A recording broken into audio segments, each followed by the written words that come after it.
자, 먼저 바로 여쭤볼게요. 북한 문제 관련해서 이 대통령이 지난주 유엔 총회에서 END 구상을 제시했고요. 새 정부가 계속 대화를 제안하고 있는데 아직까지 좀 북한의 반응은 냉랭한 편이잖아요.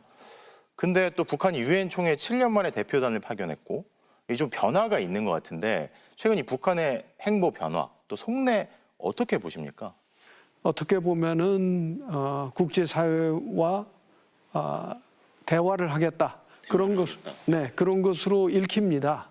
그래서 그동안 우리 이재명 정부가 보낸 메시지, 즉 우리는 남북한 간의 군사적 긴장을 완화하고 신뢰를 구축해서 궁극적으로는 평화를 정착해 나가야 되겠다 하는 것에 대한 화답이 있을 수 있다. 있을 수 있다. 예, 그렇게 생각하고 있습니다.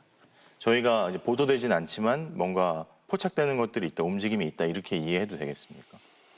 작지만 그런 움직임도 포착되고 있다. 그렇게 말씀드리겠습니다. 자, 그리고 이런 상황에서 에이펙 정상회의 계기로 북미 대화 가능성을 배제할 수 없다. 이런 워딩이 있었는데 정말로 가능성이 좀 생겼다고 뭔가 보실 만한 계기가 있으신가요? 여러 가지 가능성을 염두에 두고 준비를 해나가고 있습니다. 자, 그런데 한간에서는 또 비핵화 문제가 좀 후순위로 밀리는 거 아니냐 하는 우려도 있잖아요. 근데 이제 그 END 아까 말씀하신 거예요. 교류하고 그다음에 정상화를 이룩하고 비핵화를 만들어 나가고 이런 것들은 어떤 우선순위가 있거나 선후 관계가 있는 것은 아니고 서로 한꺼번에 해 나가면서 추동해 나가는 것이라고 볼 수 있습니다. 에이펙에서 미국과의 관세 협상 논의가 되고 진전될 만한 가능성이 좀 있겠습니까?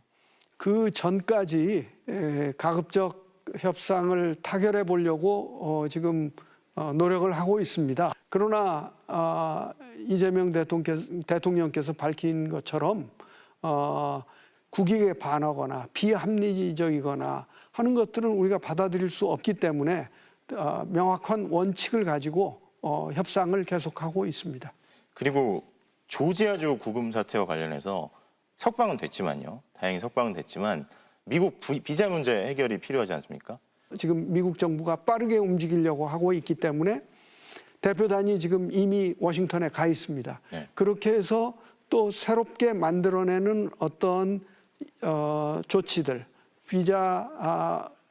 기존의 비자를 확대한다든지 이런 것들도 논의를 할 수 있습니다. 궁극적으로는 그 의회에서 새로운 법안이 나오는 것도 우리가 추진하고 있습니다. 지난 정부에서 중국과의 관계도 그렇고 러시아는 지금 전쟁으로 저렇게 됐으니까요.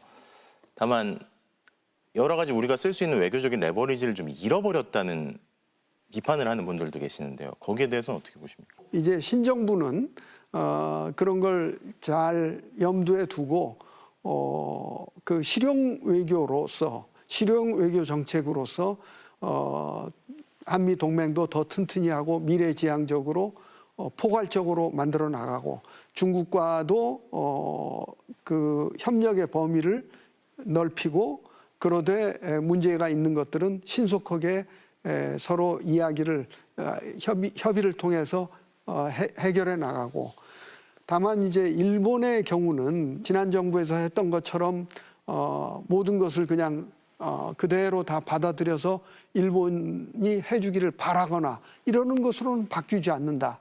그래서 인내심을 가지고 일본과 그 외교를 해 나가야 되겠다. 그렇게 하고 있습니다. 일본이 사실 관세 협상 미리 서명하면서 우리 입장이 좀 곤란해졌다는 얘기들도 있잖아요. 거기에 대해서 어떻게 보십니까? 그건 보기 나름입니다. 일본이 먼저 그렇게 함으로써 마치 우리가 더 어려워졌다고 그렇게 주장할 수도 있지만 거꾸로 보면은 일본이 어떻게 보면 우리가 해서는 안 되는 것을 잘 보여주었다고도 생각합니다. 대통령이 이제 민주주의 회복을 선언하고 주변의 다른 외교부 장관들 혹은 외교관들로부터 그 관련해서 좀 이야기를 들으신 것도 있으신가요? 네, 우선 만나면 대개의 경우 첫 마디는 축하합니다 이렇게 시작을 합니다. 네. 그래서 저는 외교부 장관 된 걸 축하하나 네. 보면은 물론 그런 경우도 있지만 그거보다는 대한민국이 이제 다시 민주주의를 회복하고 정상 국가로서 그 국제 무대에서 제대로 활동을 하는 것을 축하한다. 그런 얘기가 많았습니다. 말씀 감사합니다. 나와주셔서 감사합니다. 자, 지금까지 조현 외교부 장관의 이야기 들어봤습니다.